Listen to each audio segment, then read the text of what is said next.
기후변화, 정말 전 지구가 달려들고 있는 문제잖아요? 그런데 말이죠, 이 엄청난 계획들, 돈은 대체 어디서 어떻게 오는 걸까요? 오늘 바로 그 돈의 흐름을 한번 같이 따라가 보려고 합니다. 이 문제를 얼마나 심각하게 봐야 하는지, 유엔의 이 한마디가 모든 걸 말해주죠.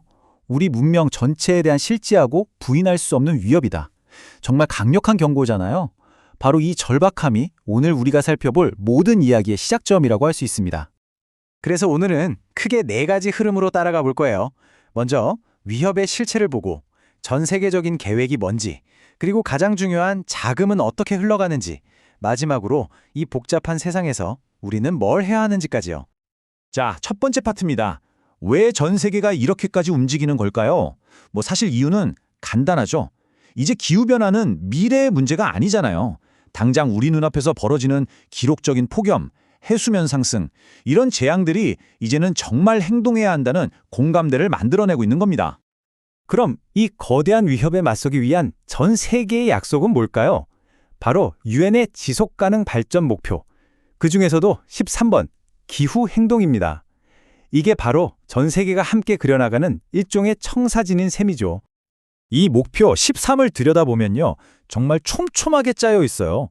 그냥 기후변화에 대응하자가 아니라 재난에 대비하고 이걸 아예 국가정책에 녹여내고 또 교육을 통해 역량을 키우는 것까지 모든 걸 포함하고 있죠. 여기서 우리가 특히 주목해야 할 게 바로 4번째, 유엔 기본협약 이행이에요. 왜냐하면 이게 바로 우리가 추적하려는 그 돈, 즉 자금 조달의 법적인 근거가 되기 때문입니다. 자, 드디어 이번 분석의 하이라이트입니다. 이 모든 거창한 계획들, 결국 돈이 없으면 아무것도 안 되잖아요?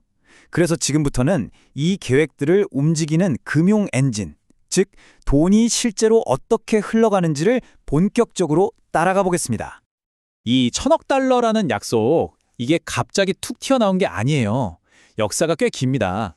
시작은 1992년으로 거슬러 올라가요.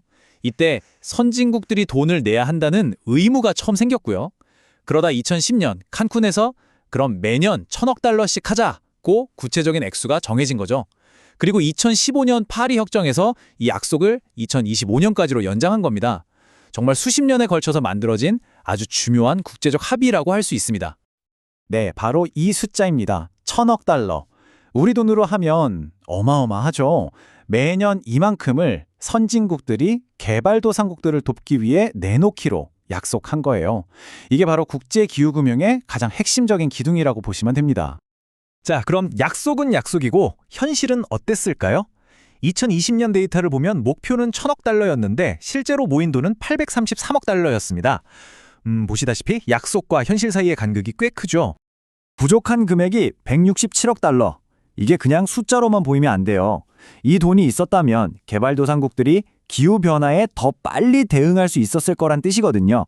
당장 해수면이 차올라서 나라가 잠길 위기에 처한 곳이나 극심한 가뭄으로 고통받는 지역들한테는 이 돈의 공백이 정말 치명적일 수밖에 없는 거죠.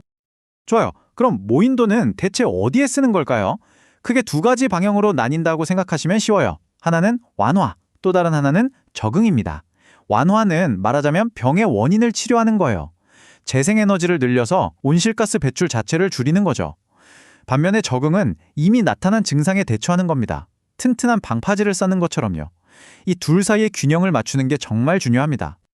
이 그래프를 보시면 그 균형이 현실에서 어떤지 바로 알 수 있어요. 아직은 찐녹색, 그러니까 완화에 들어가는 돈이 훨씬 많죠.